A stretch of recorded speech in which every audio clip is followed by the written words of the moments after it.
Olá, bom dia, tudo bem com vocês? Mais uma vez nós estamos aqui juntos para estudar a palavra do Senhor, que é o maná da esperança. Convido a todos vocês, neste momento, a pegarem as suas Bíblias para juntos estudá-la, o Salmo 95. Hoje nós vamos estudar o Salmo 95. Antes de nós lermos a palavra do Senhor, convido vocês agora para uma rápida oração. Querido bom Deus, Pai Todo-Poderoso, que habita nas alturas dos céus, mas também habita com cada um de nós nessa terra. Pai querido, Pai de amor, apesar das incertezas, apesar, Senhor Deus, de nós não termos expectativas diante de tantas coisas que estão acontecendo, hoje, neste dia, queremos ter paz dentro do nosso coração mediante a Tua palavra. Fica conosco agora, Senhor Deus, a estudarmos a Tua palavra agora, em nome de Jesus. Amém. Salmo 95. Com a Bíblia de vocês em mãos, vamos então à leitura deste salmo. Um convite para a verdadeira adoração. Diz assim a palavra do Senhor. Venham, cantemos ao Senhor com júbilo.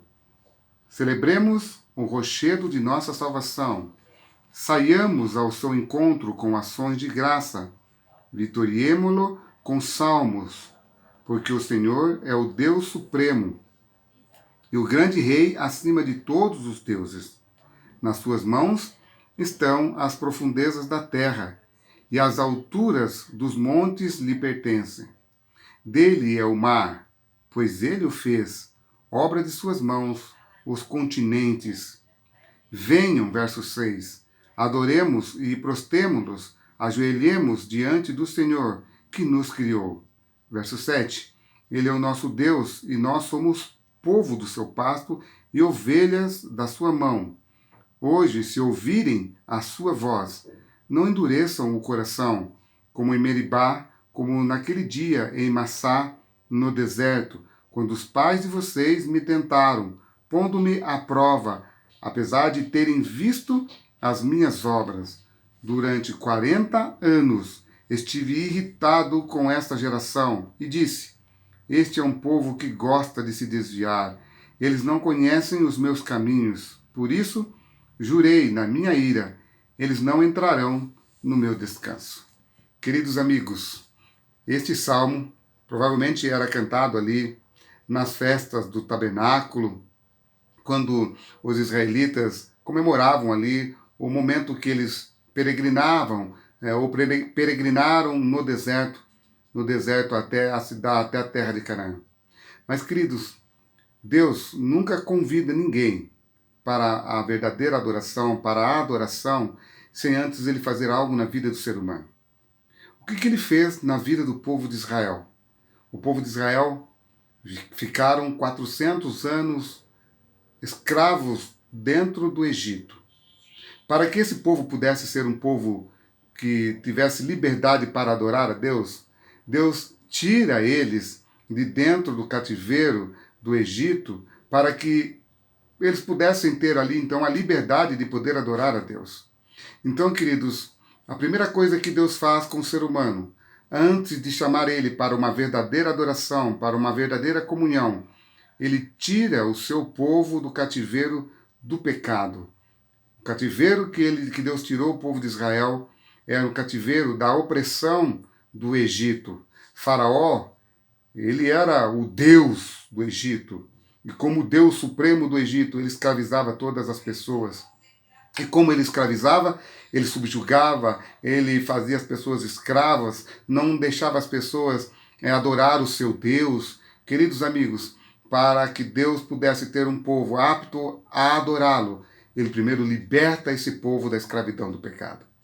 Para que hoje Deus possa fazer de você um verdadeiro adorador, ele precisa te libertar, precisa me libertar do verdadeiro cativeiro do nosso pecado. Queridos, qual é o pecado que faz você ficar tão preso a este mundo que você não queira se libertar a ponto de deixar Deus trabalhar na sua vida? Hoje Deus quer fazer de mim e de você um verdadeiro adorador.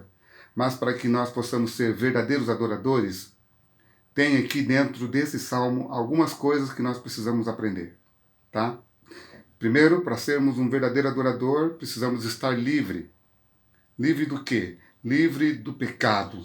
E para ficarmos livres do pecado, precisamos confessar os nossos pecados. São João, 1 São João, capítulo 1, verso 9, até o verso 10 ali, até o capítulo 2, verso 1.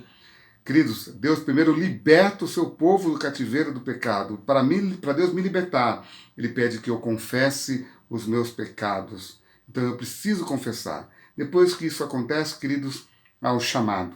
Olha só que interessante, o chamado acontece aqui bem no verso 1. Venham, cantemos ao Senhor com alegria. Então agora é a hora de louvar, é a hora de ficar alegre, porque Ele nos libertou do cativeiro do pecado. Venham, cantemos. Esse aqui é um apelo para a congregação, para todo o povo de Israel. Venham, cantemos ao Senhor com alegria. Celebremos o rochedo da nossa salvação. O que é que nós temos que celebrar? A salvação, a libertação. A palavra salvação aqui é libertação. O nosso Deus, o Todo-Poderoso, o nosso resgatador, Ele nos resgatou do nosso pecado e por isso temos a salvação na rocha que é Cristo Jesus. Verso 2, ele diz, saiamos ao seu encontro. Agora, tem uma coisa muito importante que eu preciso dizer para vocês. Queridos, não é... Deus vai salvar as pessoas, mesmo se elas não forem na igreja? Sim e não, queridos. Por que sim e não? Primeiro, quando Moisés sai, lá no capítulo 3 do livro de Êxodo, para pastorear ali as ovelhas do seu sogro Jetro, ele sai da onde estava e vai para o deserto. E lá no deserto ele tem um encontro com Deus. Deus aparece para ele ali numa sarça ardente, e quando ele está chegando perto daquela sarça, a sarça está queimando, e quando ele está se aproximando da sarça, do meio da sarça, no meio do fogo, Deus fala com ele, Moisés, Moisés, não se aproxime mais, porque aonde você está é terra santa. Então observe, queridos, se Deus tem um local onde Ele chama o seu povo, onde Ele convoca o seu povo para que possamos congregar juntos, queridos, Deus pede que nós saiamos da nossa casa e que possamos ir até um local. Hoje, infelizmente, nós não estamos podendo ir até uma igreja, até um local para adorar a Deus. Mas quando isso começar a acontecer de novo e você tiver a oportunidade, vá, queridos, vá, porque é um pedido de Deus. Saia e vá adorar a Deus. O povo de Israel que morava longe ali da cidade de Jerusalém, eles peregrinavam até Jerusalém para adorar a Deus. Por que não podiam adorar a Deus onde eles estavam? Porque Deus tinha um local de adoração. Então, o pedido no versículo 2 é, saiam e vá adorar a Deus. Agora, queridos, não saia para adorar a Deus com o coração contrito, com o coração rancoroso, com ódio no coração. Saia para adorar a Deus com o desejo de se arrepender dos seus pecados. A verdadeira adoração, ela tem que ser assim. Venham louvar ao Senhor, venham adorar ao Senhor. É isso que o salmista está dizendo. Louvar a Deus em comunidade. Por que nós devemos louvar? Agora ele vai fazer essa pergunta aqui no versículo 3. Por quê? Porque o Senhor é Deus supremo, porque Ele é o Todo-Poderoso, porque Ele é o Jeová Deus. Ele é o Rei acima de todos os deuses. Nas suas mãos estão as profundezas da terra, diante do mar, diante de todas as coisas. O mar é todo poderoso, com as suas ondas batendo e quebrando ali, ou em outro lugar ali dentro do mar. Mas entenda, queridos, mais poderoso do que todas as obras, ou que toda a criação, todos os montes, todas as ondas, é o Deus quem criou todas aquelas coisas. Então por que eu devo adorar a Deus? Porque Ele é supremo, porque Ele é o Deus Criador. Por isso que eu tenho que louvar o nome do Senhor, porque Ele é o Deus Criador, porque dele é o mar, pois Ele o fez, no versículo 5. Então se Ele fez, Ele é o Deus Criador, esse é o motivo de eu louvar o nome de Deus. Versículo, agora da parte do verso 6 até o verso 7, diz assim, prostrar-se para adorar ao Senhor. Ah, queridos, agora vem aqui uma parte que, infelizmente, muitas pessoas não entendem. Verso 6, venham, venham agora para adorar e prostrar, ajoelhar diante do Senhor que nos criou. Se eu aceito Jesus como meu Criador, eu não posso ficar apático. Eu tenho que sair, cantar louvor e sair já de casa com louvor, com um rosto alegre, feliz, porque estou indo adorar o meu Deus, que é o meu Criador. E quando chegar lá, os israelitas tinham por costume de se ajoelhar e erguer as mãos para o céu e ficar olhando para o céu, porque eles sabiam de onde vinha o seu Redentor. Então, queridos, eles olhavam para o céu, mas se prostravam, colocavam depois a cabeça no meio das pernas ali, de joelhos, queridos, e adoravam a Deus, ajoelhados. Sabe, queridos, tem muitas pessoas que diziam, não vou me dobrar diante desse Deus. Queridos, hoje nós temos a oportunidade de adorar a Deus, de se ajoelhar diante de Deus pela misericórdia, pela graça, por tudo que Deus fez.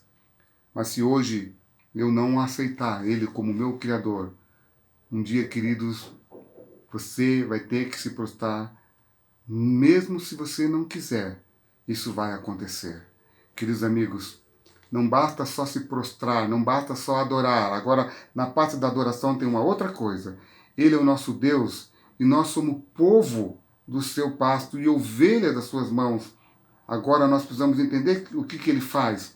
Hoje, se ouvirem a sua voz, se ele é o meu pastor, se é ele que fala comigo através da sua palavra, eu preciso dar ouvido à sua palavra. Eu preciso ser um servo obediente. Se ele diz, filho, eu não quero que você beba, porque os beberrões não entrarão no reino do céu. Não beba. Filho, se eu quero que você case, eu não quero que você viva mais uma vida de ajuntamento, amigado com alguém. Vai lá e casa. Se Deus está falando, filho, eu quero que você obedeça ao dia de sábado, o dia que Deus deixou para nós guardarmos. Então obedeça, não vai diante daquilo que os homens falaram. Queridos, não adianta você ir lá louvar e ficar cheio de alegria, cheio disso ou daquilo, e você não ouvir a voz de Deus através da palavra. Então, o verdadeiro culto deve ter louvor, louvor alegre. Mas, queridos, se o culto não tiver a explanação da verdadeira palavra de Deus, saiba que esse culto não é o culto onde Deus está. Queridos, o culto, o louvor, a adoração a Deus só é completa se tem estudo da palavra. Como que as pessoas vão ouvir a voz do pastor se não tem esta voz do pastor? Como que as pessoas vão ouvir a voz de Deus se não tem como ouvir? Queridos, as mesmas coisas que aconteceram com o povo de Israel lá em Meribá, lá em Massá, quando eles estavam lá, eles foram rebeldes contra Deus, ali no capítulo 17 do livro de Êxodo, queridos. Quando o povo de Israel foram rebeldes contra Deus, querendo as comidas do Egito, quando eles tentaram a Deus ali, sabe por que isso aconteceu? Porque eles não entenderam o que realmente Deus queria deles, queridos. Quando Deus os tirou do Egito, atravessou o Mar Vermelho com eles, Deus provocou eles para que eles pudessem sentir falta de alguma coisa. Mas sabe qual foi a primeira coisa que eles sentiram falta? Sentiram falta novamente do Egito. Sentiram falta novamente das coisas que o Egito oferecia. Queridos amigos, o mundo só oferece o que não deve. Mas do que eu preciso sentir falta? É da palavra de Deus. Quando você for à igreja para adorar a Deus, esse culto, o culto racional, tem que ter estudo da palavra de Deus para que a ovelha possa ouvir a voz do pastor. Mas não é daquele homem que está lá pregando. O pregador não pode ser cheio de si. O pregador tem que ser cheio da palavra, cheio do poder do Espírito Santo e pregar a verdadeira palavra para as pessoas. Agora entenda, queridos, não basta apenas a pessoa adorar a Deus, prostrar-se diante de Deus, ele precisa ouvir a palavra do Senhor. Queridos, é muito triste quando os adoradores voltam para casa com um caderninho cheio de anotações das passagens, mas com um coração vazio. Precisamos voltar com o coração cheio, entendendo a vontade de Deus, porque hoje, se ouvirdes a sua voz, não endureçais o vosso coração. Do mesmo modo que nós tratamos a palavra, nós tratamos a Deus. Se você tem um descaso com a palavra, com o livro sagrado, a palavra de Deus, você tem descaso com Deus. Se você não tem tempo para estudar a palavra de Deus, você não está tendo tempo para Deus. Se você não quer obedecer a palavra de Deus, você não quer obedecer a Deus. Do mesmo jeito que nós tratamos a palavra, nós também tratamos a Deus. Meribá, que significa desavença, disputa, contenda. Ali naquele lugar, eles contenderam contra Deus. Ali naquele lugar, queridos, eles fizeram desavença contra Deus. Ficaram depois, queridos, muito tempo no deserto. Chegaram até o Monte Sinai, queridos, cerca de um ano e 2 meses, 1 ano e meio mais ou menos. E depois dali, queridos, ficaram mais 38 anos e meio no deserto. Ou seja, o deserto foi caminhadas de funerais. Muitas pessoas morreram, muitas pessoas foram tombando, muitas pessoas foram ficando ali. Sabe por quê? Porque eram desobedientes à palavra. Queridos, não vamos tombar nesse deserto deste mundo, no deserto do pecado. Não vamos tombar aqui no deserto da provação, queridos. Vamos ser fiéis à palavra. Tenha um cântico novo nos seus lábios. Todos os dias adore a Deus. Todos os dias entregue seu coração para Deus. Mas entenda uma coisa muito importante, querido amigo. Saiba que hoje Deus quer fazer da sua vida uma vida nova. Fazer de você uma nova criatura. Queridos, o deserto, o tempo que você vai ficar no deserto, queridos, é você quem determina. O tempo que eu vou ficar no deserto sou eu que determino. Sabe por quê? Porque o povo de Israel poderia ter entrado no deserto muito antes. Demoraram tanto tempo para entrar, porque precisavam passar por provações e ainda não estavam prontos, queridos. Queridos amigos, Jesus está voltando. E ele diz lá no livro de Hebreus que ainda resta um descanso para o povo de Deus. E esse descanso se chama Jesus Cristo. O verdadeiro descanso é em Jesus Cristo. Então, queridos, a verdadeira adoração é para Deus e não é para o homem. Não é o que o homem diz, mas o que a palavra diz. Então, querido amigo, talvez hoje eu esteja falando para você que está aí numa igreja, que sapateia, que grita, mas não tem estudo da palavra. Entenda, querido amigo, que se você está fazendo isso, que se você está adorando a Deus desse jeito, está errado. A verdadeira adoração é a obediência à palavra de Deus. Eu quero ler o último verso que está em Atos capítulo 5, versículo 32, que diz assim, Atos, no capítulo 5, no versículo 32, olha quem é que tem o Espírito Santo no livro de Atos, capítulo 5, aqui no versículo 32, que diz assim, nós somos testemunha destes fatos, nós, o Espírito Santo que Deus nos deu ou outorgou para aqueles que lhe obedecem. Ou seja, o Espírito Santo, ele é concedido para a obediência à palavra. Se você diz que tem o Espírito Santo, mas não cumpre o que está na palavra de Deus, você é um mentiroso, diz a palavra de Deus. Queridos, não vamos continuar nesse deserto porque somos desobedientes à palavra de Deus. Hoje, se você está me ouvindo, você que está me ouvindo, e por acaso você congrega em algum lugar onde a palavra de Deus não é pregada, tem alguma coisa errada. Agora você que, meu querido irmão que está me ouvindo hoje, que congrega na igreja de Deus, na igreja do Deus verdadeiro, que prega a palavra, seja obediente à palavra, para que ela hoje possa fazer de você e de mim verdadeira criatura. Que Deus assim te abençoe, que Deus assim te guarde e que Deus possa renovar a nossa vida em nome de Jesus. Amém.